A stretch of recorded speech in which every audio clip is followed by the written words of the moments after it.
अस्सलाम वालेकुम नाजरीन। कल पूरी दुनिया ने देखा कि जो हमारा हमसाया है भारत इंडिया, उसने भी अपने कदम जो हैं चांद पे रख दिए हैं। उनके वजीर आजम ने आके मुबारकबाद भी दी। बहरहाल हमें भी खुशी है, एक इंसान होने के नाते, एक हमसाया होने के नाते, जब भी कोई तरक्की करता है तो उसको मुबारकबाद देनी चाहिए और कोशिश करनी चाहिए कि उसकी खुशियों में खुश रहना चाहिए, उसकी गमियों में गमगीन होना चाहिए। लेकिन पाकिस्तान के हालात ही ऐसे हैं कि हर खबर जो उधर से आती है वो बड़ी ही गमगीन है। ख़ास तौर पे जब अवाम के साथ जुल्म और ज़्यादती हो रही हो, महंगाई हो रही हो, चोरी चकारी हो रही हो, तो उस वक्त तो दिल बड़ा कुढ़ता है। तो नाज़रीन, आज एक ज़बरदस्त किस्म का तबसरा करेंगे हमारे आज़ाद कश्मीर में क्या हो रहा है। तो वहाँ का एक क्लिप हम दिखाएंगे कि जिस तरह मसाजिद में ऐलान किया गया कि अपने बिल जमा ना कराएं। सबसे पहले हम सुनते हैं वो क्लिप जो ऐलान हुए। उसके बाद मेरे साथ होंगे इंशाल्लाह सरदार खिजर महमूद साहब। वो अच्छी तरह पाकिस्तानी सियासी सूरत हाल पे भी नज़र रखते हैं, कानूनी पहलू पे भी रोशनी डालते हैं, उनसे अच्छे तबसरे होते हैं। चलिए नाजरीन, सुनते हैं जो ऐलान मसाजिद में हुए हैं। दोबारा समाप्त फरमाएं कि हुकूमत की जानिब से जो बिजली के बिल्लात में नाजायज इजाफा किया जा रहा है, डिस्ट्रिक्ट बार एसोसिएशन, अंजुमन ताजरान और मीरपुर की तमाम सियासी और मजहबी जमातों ने मिलकर ये फैसला किया है कि अब सिर्फ बात से इनके साथ कोई भी मामला तय नहीं किया जाएगा। अगस्त में आने वाले तमाम तर बिल्लात, चाहे वो दुकानों के हों या घरों के हों या कि मसाजिद और मदारस के हों, वो जमा नहीं करवाए जाएंगे।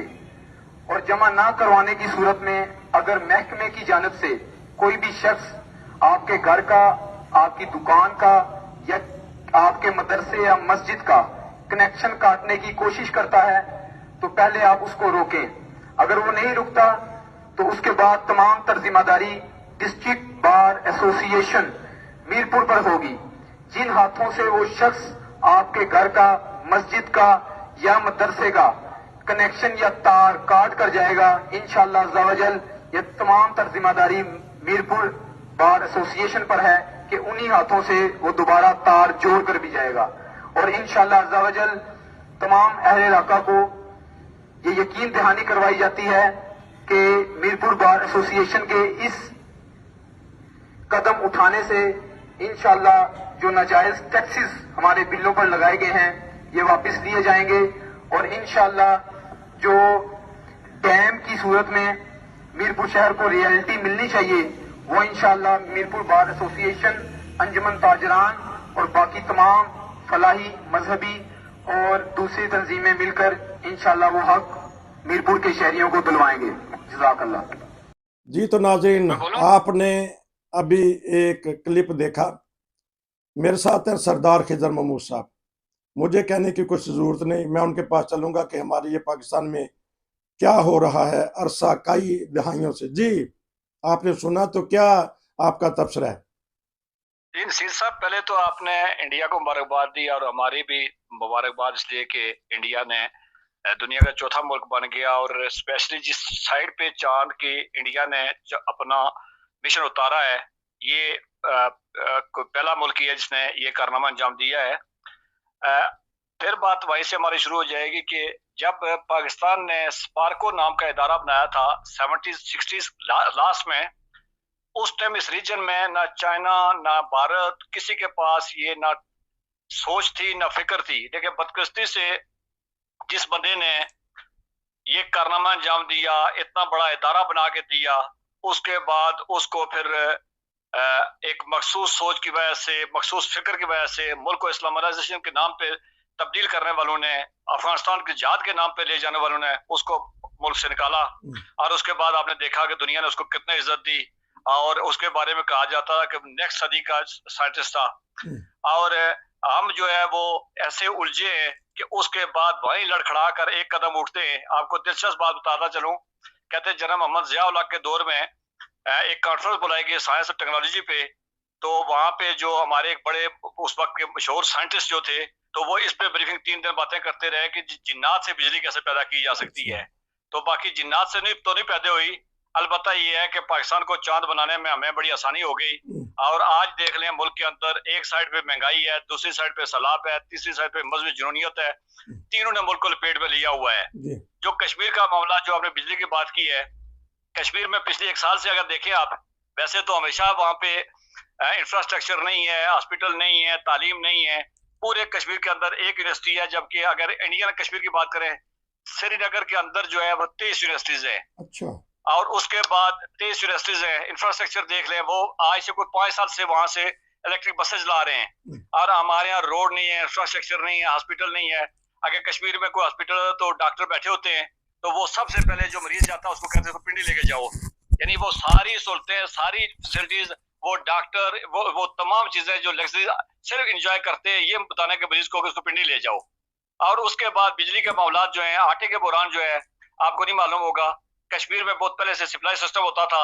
सप्लाई सिस्टम में कंट्रोल्ड रेट पे, ये शायद पाकिस्तान में रहने वाले बहुत सारे लोगों को समझ नहीं आएगी कि कश्मीर में 70 से एक सप्लाई सिस्टम होता था, 70-80 से। और आटा वो डिपो में जाता था, गवर्नमेंट के डिपो होते थे, वहां से आटा जो है कंट्रोल रेट पे जाता, कुछ सब्सिडी दी जाती थी। जब सरदार याकूब साहब वज़ीर आज़म बने तो उन्होंने, चूंकि वो काफी खर्चा करके बने थे, तो उन्होंने वो सब्सिडी खत्म कर दी। उसके बाद अब वो जो आटा, जो मार्केट का आटा है वो बहुत महंगा है, जो कंट्रोल रेट का आटा है वो कुछ मुनासिब पड़ता था। तो इसलिए कश्मीर के अंदर पिछले 1 साल से लगातार हर शहर के अंदर, हर गली कोचे के अंदर, हर गांव में आटे का बुरान था। और उसके बाद ऊपर से नागानी औफताद जो पड़ी हुई हैं, सैलाब, बारिशें हैं, तूफान है, उस वजह से मुकामी फसलें भी मुतासर हुई हैं। अब जो बिजली का मामला है, जो स्पेशली बर्निंग इशू बना हुआ है, वैसे हमेशा से रहा भी है। कश्मीर में कश्मीर की जो अपनी कंजप्शन है बिजली की, वो उसको चाहिए 300-350 मेगावाट। जबकि आपको पता है मंगला है, उसके बाद नीलम जिलम है, उसके बाद गुलपुर है, उसके बाद ओलाड़ है, ये सारे मिला के कितनी पैदा करते हैं, लेकिन ये बिजली लोकल नहीं दी जाती उनको। और एक और बात मैं बताता चलूं कि कश्मीर के अंदर कानून ये है कि कश्मीर के अगर 100 मेगावाट से कम का अगर बिजली का कोई लगेगा, प्रोजेक्ट लगेगा, वो लोकल गवर्नमेंट लगाएगी। तो गवर्नमेंट ऑफ पाकिस्तान टेक्निक ये करती है कि बेशक वो 80-90 का ही हो, लेकिन उसका नाम 105 रख लेंगे और उसके बाद वो हायर हो जाता है, वो बिजली मेन सिटी में चली जाती है। कश्मीर में वोल्टेज कमी का मामला हमेशा से रहा है, और कश्मीर में बिजली जो है वो 24 घंटे में 4 घंटे भी मैसर नहीं होती है। लेकिन अब जो बिजली के बिल आए, वो हजारों के बिल आए। लोग कहते हैं जी अब पिछले माह हमने जेवर बेच के, गाड़ियों, मोटरसाइकिल बेच के हमने वो दिए हैं, अब हमारे पास गुंजाइश नहीं है। और यही वजह है कि मीरपुर के जो मसाजिद से, जो आपने ओपनिंग में बताया, मसाजिद से वहां से ऐलान हुए कि किसी जगह पे जो है वो बिजली के बिल अदा नहीं किए जाएंगे। बाग में ये मामला है, पलंदरी में ये है, रावलाकोट में है, वज़ीराबाद में है, बासपुर में है, कोटली में है, मीरपुर में है, समानी में है। यानी गर्ज कश्मीर के जितने सूबे जिले जो है उन सब में रोला पड़ा हुआ है। और एक लफ्ज से खाना, देखिए खाना जंगी की तारीफ होती है कि किसी मुल्क के अंदर जब कानून खत्म हो जाए और लोगों को बुनियादी जो जिंदगी का हक है वो उनसे छीन लिया जाए, और उसके बाद बुनियादी जरूरियात जिंदगी उनको मुहैया आसानी से ना हो, तो खाना जंगी ही कहा जाता है इसको। कि जहाँ हर बंदा लूट मार से, जोर ताकत से अपनी चीज वसूल करता है। तो एग्जैक्टली वही है कि बिजली मिलती नहीं है, कि बिजली का बिल न जमा कराए। अब मजे की बात ये है कि किसी जगह पे कोई बंदा पीटीवी नहीं देखता है। और मैं जानता हूँ कश्मीर में सदियों से, सालों से कश्मीर में पीटीवी की सर्विस आती नहीं है, लेकिन बिजली के मीटर जो लगा हुआ है वो कब्रिस्तान में लगा हुआ, मस्जिद में लगा हुआ, पानी वाली टंकी में लगा हुआ, उसका जो है वो टीवी के जो पैसे वो हमेशा गवर्नमेंट काटती रही है। उसके बाद अब उन्होंने रेडियो की भी कर दिए हैं। तो रेडियो जो हमारी नस्लों ने सुना होगा उसका बिल जो है अब कश्मीरी से लिया जा रहा है।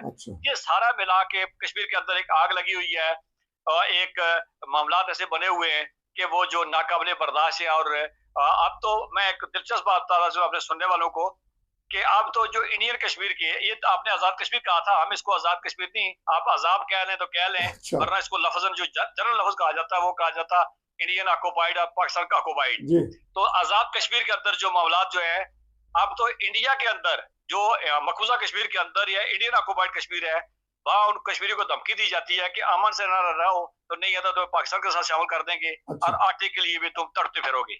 अच्छा चलें जी, अब 2 सवाल मैं करूंगा आपसे।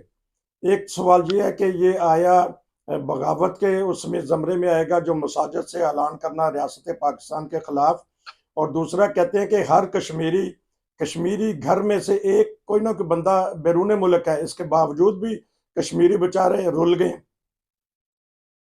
देखिए, इस सवाल को दो जवाब है। पहली बात ये है कि जिसे फतवा लगाना है वो फतवा लगाता रहे। कल एक केस बना है ईमान मजारी पे, एक्टिविस्ट हैं, बाहर से पढ़ के गई हुई है, वकील हैं, उन पे पर्चा बना है कि जी इन्होंने जो तकरीर की है वहां इस्लामाबाद के अंदर, उनके खिलाफ पर्चा बना मुल्क से गद्दारी का, मुल्क में बम धमाकों का, और उसके बाद मुल्क की सालमियत के खिलाफ तकरीर करने का, मुल्क के इदारों तनकीद करने का। लेकिन आपने देखा कि मैं हमें बात कर जड़ावाला में जिन्होंने सारा फितना किया, जिन्होंने रैली निकाली, जिन्होंने लोगों को वह इस्ताद दिलाया, जिन्होंने घरों को लूटा, उनके बारे में डीआईजी साहब कह रहे थे कि शुक्र अल्हम्दुलिल्लाह कि उन लोगों ने अमन बहाली में बड़ा तावन किया है।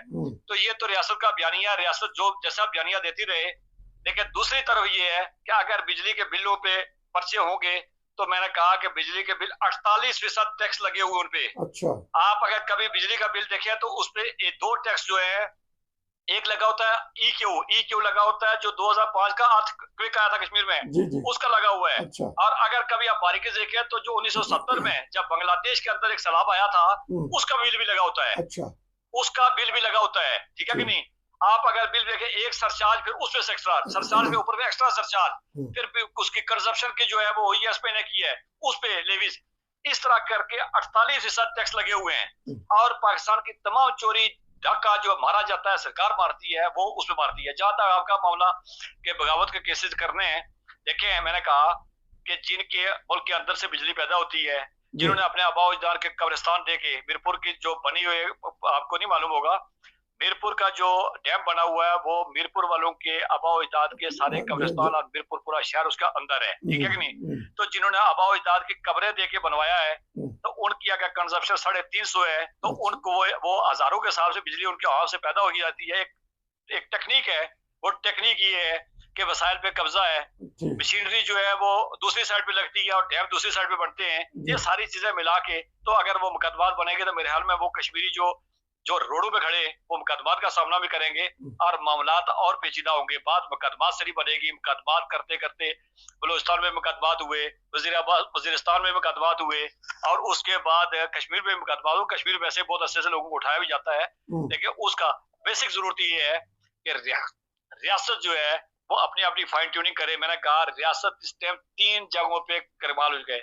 महंगाई का असला जो है वो अपने फैलाए खड़ा है। उसके बाद आप देख रहे हैं कि पंजाब के अंदर पंजाब के वो जिले वो हाफिजाबाद से लेके जंग से लेके ओकाड़ा तक, ओकाड़ा से लेके बावलपुर, मुल्तान, यहाँ लगातार पिछले 3 माह से सैलाब है। पिछले साल वाला सैलाब को छोड़ दे, सैलाब है, फसलें तबाह हो रही है। इसी रीजन में सिंध की जो जरी जमीन आती है, एक सैलाब है। दूसरी तरफ हम रोज बात करते हैं वो जालत, जुनूनियत, बुलवाइयत, फस्ताइयत, जिसने जो घरों को आग लगाती है, फैक्ट्री को आग लगाती है, मस्जिदों को बादल लगाती है, चर्चों को लगाती है, एक वो है। और तीसरी साइड पे महंगाई है कि जिस महंगाई में आटा नहीं है, रोटी नहीं है, बिजली नहीं है, गैस नहीं है। तो इन तीनों से नबरदा अजमा हो गवर्नमेंट और यहाँ लोगों को रिलीफ दे, मुकदमा से कुछ नहीं बनेगा। तो हालांकि बगावत भी नहीं है। हालांकि हर कश्मीरी के खानदान में कोई ना कोई भाई बाहर है, इसके बावजूद भी इस तरह के हालात हैं। देखें, मैं इस पे फिर सवाल आ जाएगा। अच्छा। कि ये लोग दुनिया जान गए। इंडिया की आपने पहले बात की, जब इंडिया ने अपने मुल्क को तालीम दी, अपने इदारों को बेहतर किया, और मोदी अभी भी देखे आप अमेरिका, ऑस्ट्रेलिया के दौरे पे गया हुआ था, तो उसने वहां पे अपने तालिब इल्मों के वीजे मांगे हैं। हमारे तालिब इल्म जो बाहर गए या कश्मीरी गए हैं, रियासत पाकिस्तान बता दे उसका कंट्रीब्यूशन कितना था। वो एजेंडों से लुटवा के 10 दफा, जो अभी आपने देखा कि कोई यूनान जाते हो मरा, कोई तुर्की जाते हो मरा, कोई वहां जाते हो। इस तरह के लोग जब निकल के जाते हैं तो उसमें हुकूमत का कभी कोई कंट्रीब्यूशन रहा नहीं है, और ना हुकूमत की कभी अवाम दोस्त पॉलिसी रही है, और ना कभी हुकूमत ने इस तरह की तालीम देने की कोशिश की है कि लोगों को शऊर हो, कि लोगों को बाहर के इदारे तालीम के लिए बुलाएं। और उसके बाद वो जो अपने बजोर ताकत निकले हैं, तो निकले के बाद अगर उसको अवाम हुकूमत कैश कराती है कि कश्मीर के लोग फलां जगह, तो मैं समझता हूँ उससे बड़ी शर्मनाक बात है कि आप उससे कर रहे हैं। दूसरी बात ये है कि क्या नाम है कि क्या जो बाहर बैठे हुए, बाहर के भी हालात इतने ही हैं, तो क्या बाहर बैठे हुए जो कमाएंगे वो गैस और बिजली का बिल देंगे, या बिजली का बिल मैंने कहा 48,000 टैक्स क्यों जमा कर रहे हैं? जी टेलीफोन टेलीविजन कोई पता नहीं देखता, उसके बिल क्यों ठोक रहे हैं, दे रहे हैं लोग उसे ले रहे हैं। रेडियो कौन देख रहा है पाकिस्तान, किसने सुना रेडियो सुन रहा है, आप उसके दे रहे हैं। तो ये चोरी अगर गवर्नमेंट ने अगर किसी से वसूल करना है ईमानदारी से, जो बिजली खपत बिल होती है, दुनिया जान के अंदर एक असूल ये है कि नसीर साहब आप 5 किलो चीज लेंगे तो आपको महंगी मिलेगी, आप 10 किलो लेंगे तो कुछ उसमें डिस्काउंट आ जाएगा, 20 किलो लेंगे। लेकिन पाकिस्तान वाहिद मुल्क है जिसमें एक 100 यूनिट का रेट जो है वो और है, 200 का उससे डबल है, 300 का उससे डबल है। और मजे की बात है कि 100 यूनिट वाली होता क्या, फर्ज किया 22 को आपकी रेडी करनी है, तो 100 यूनिट आपने जलाई है, तो वो करेंगे क्या, वो 1 महीने की जो है वो 18 को कर लेंगे और दूसरे की आगे 28 को करेंगे, क्योंकि वो 28 को जब करेंगे तो आपकी 10 यूनिट फालतू हो जानी है। 1 यूनिट जब सरप्लस होगी तो वो आपका जो पैकेज लगेगा, वो जो बिजली का बिल का आपका 2400 का आना था 100 यूनिट पे, वो आ रहा है 6,600 रुपए का। तो बेसिक चोरी गवर्नमेंट की है, अवाम का कसूर नहीं है। गवर्नमेंट इस इदारे को, गवर्नमेंट नहीं करेगा कि बिल नहीं देगी तो मेरा ख्याल में इदारा डिफॉल्ट होगा। जब इदारा डिफॉल्ट होगा तो आपको मालूम है कि दुनिया के अंदर जो माशी क्राइसिस चल रहे हैं उसके अंदर इतना बड़ा इदारा। और मुझे बताएं ये कि मैं अपने इसी प्रोग्राम के साथ गवर्नमेंट से पूछना चाहूंगा या हमारे नाल कि देखे, दुनिया का वाहिद मुल्क है जिसमें वजीरों को बिजली भी फ्री है, सेनेटरों को भी फ्री है और वापडा अरकान को भी फ्री है। उसके बाद सरकारी जो उसके साथ जो तलक वास्ते इन लाखों लोगों को जो सब्सिडी दी हुई है और ना करते अरबों रुपए की जो बिजली वो खाते हैं, इसका क्यों नहीं चार्ज करते उनसे, उनका चार्ज किया जाए। तो बाकी जब हक और तो सच के साथ इंसाफ के साथ लोगों को बिजली के बिल मिलेंगे, बराबर जितनी बिजली खर्च करता है वो दिया जाए। या फिर दूसरा तरीका इंडिया में है, दुनिया जान के अंदर है, प्रीपेड कार्ड जारी होते हैं कि आप अपना कार्ड लोड करवाएं, टेलीफोन कार्ड होते हैं, आप अपने घर में बिजली इस्तेमाल करें, जितना आपका कार्ड होगा उतनी बिजली इस्तेमाल करेंगे। लेकिन ये जो बदमाशी मची हुई है कि एक दफा 95 यूनिट आती है, दूसरी दफा 102 यूनिट करके, तो वो उसका उसी को डबल कर दिया जाता है। मैंने कहा 2400 वाला बजट 6,600 का आ जाता है। तो ये लूटमार गवर्नमेंट ने बनाई हुई है। बगावत के पर्चे नहीं करे, पर्चे करने से कुछ नहीं होगा, इंसाफ करने से होगा और अपने आप को रिविजन करने से होगा। वरना ये 3 जो इनके निशानदेही की है मैंने, और आप देखते हैं रीजन में इंडिया कहाँ पहुंच चुका है, चीन कहाँ पहुंच चुका है, अफगानिस्तान कहाँ जा चुका है, आपके यहाँ तुर्की साथ वो पड़ोसी मुल्क है, ईरान कहाँ जा चुका है और आप कहाँ जा रहे हैं। हमारा तरक्की माकूस का सफर जो है 70 साल का पीछे वाली साइड पे जा रहा है। तो पीछे वाली साइड से इससे जगह फिर मजीद जगह कौन सी होगी, मेरे समझ से बाला तारे। बहुत शुक्रिया। वो बाज दोस्त कमेंट्स कर देते हैं कि हम पाकिस्तान की बदनामी करते हैं अकीदे के ऊपर नाम रख के मेरे। तो अब सरदार साहब ने सारी चीज़ें तो बता देते हैं हर रोज़ तबसरे में कि पाकिस्तान किधर जा रहा है। मैंने तो उनको सिर्फ 2 ही लफ्ज़ के लिखे हैं कि टीवी देख लिया करें पाकिस्तानी और अखबारात पढ़ लिया करें, आपको पता लग जाएगा कि हम बदनामी कर रहे हैं या हम बेहतरी की कोई बात कर रहे हैं।